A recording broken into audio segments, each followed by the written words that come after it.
نحمده ونصلي على رسوله الكريم اما بعد اعوذ باللہ من الشیطان الرجیم بسم اللہ الرحمن الرحیم وقال النبی صلی اللہ تعالی علیہ وسلم کم من صائم لیس له من صیامه الا الظما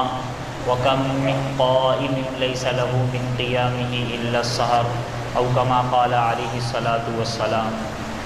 رمضان المبارک کا بابرکت مہینہ گزر رہا ہے اور اللہ تعالیٰ کا احسان ہے کہ اللہ رب العزت ہمیں کچھ نہ کچھ عبادات کرنے کی توفیق عطا فرما رہے ہیں۔ ہمیں ہمیشہ اور ہمہ وقت یہی کوشش کرنی چاہیے کہ ہم جو بھی عبادت کریں وہ شریعت کی حدود اور قیود میں رہتے ہوئے کریں اور عبادت کرتے ہوئے گناہوں سے بچتے رہیں ساتھ ساتھ۔ اسی لیے کہ نبی دو عالم صلی اللہ تعالیٰ علیہ وآلہ وسلم کی حدیث مبارکہ جو آپ حضرات کے سامنے تلاوت کی گئی، اس میں آپ علیہ الصلوۃ والسلام نے ارشاد فرمایا کہ کم من صائم لیس له من صیامه الا الظما، کہ بہت سے روزے دار ایسے ہیں کہ ان کو سوائے بھوک اور پیاس کے کچھ بھی حاصل نہیں ہوتا، بھوکے پیاسے رہتے ہیں لیکن روزے کا کوئی ثواب نہیں ملتا۔ وکم من قائم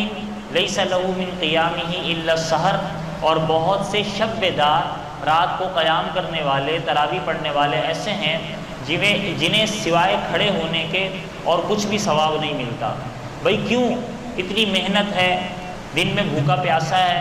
گرمی کا موسم ہے، پیاس کی شدت کے باوجود پانی نہیں پی رہا، اسی طریقے سے رات میں کھڑے ہو کے تراویح بھی پڑھ رہا ہے لیکن پھر بھی ثواب پر نہیں مل رہا۔ کیوں نہیں مل رہا؟ اس وجہ سے گناہوں سے بچ نہیں رہا، گناہوں میں ساتھ ساتھ لگا ہوا ہے۔ روزہ رکھا ہوا ہے تو غیبت میں لگا ہوا ہے، روزہ رکھا ہوا ہے تو جھوٹ میں لگا ہوا ہے، روزہ رکھا ہوا ہے تو گانے سننے میں لگا ہوا ہے، روزہ رکھا ہوا ہے تو بد نظری میں لگا ہوا ہے۔ یہ بے شمار گناہ ہیں۔ اس کی مثال علماء امت اس طریقے سے دیتے ہیں کہ جیسے کہ مثال کے طور پر ایک شخص نے اپنے کمرے کو ٹھنڈا کرنے کے لیے، گھر کو ٹھنڈا کرنے کے لیے اے سی لگوایا، لیکن اے سی لگوانے کے بعد اس نے جو ہے کھڑکیاں بند نہیں کی، کھڑکیاں کھلی ہیں، اے سی اس نے چالو کر دیا ہے، آن کر دیا ہے، لیکن کمرہ ٹھنڈا نہیں ہوگا اسی لیے کہ کھڑکیاں اس نے بند نہیں کی۔ تو ہم نے اگر اعمال پہ تو لگ گئے، روزہ تو رکھنا شروع کر دیا، تراویح تو ادا کرنا شروع کر دی، لیکن گناہوں کے دروازے ہم نے بند نہیں کیے، گناہوں کی کھڑکیاں ہم نے بند نہیں کی، تو اس اعمال کا ثواب جیسا ملنا چاہیے ویسا نہیں ملے گا، ہو سکتا ہے عمل بھی ضائع ہو جائے۔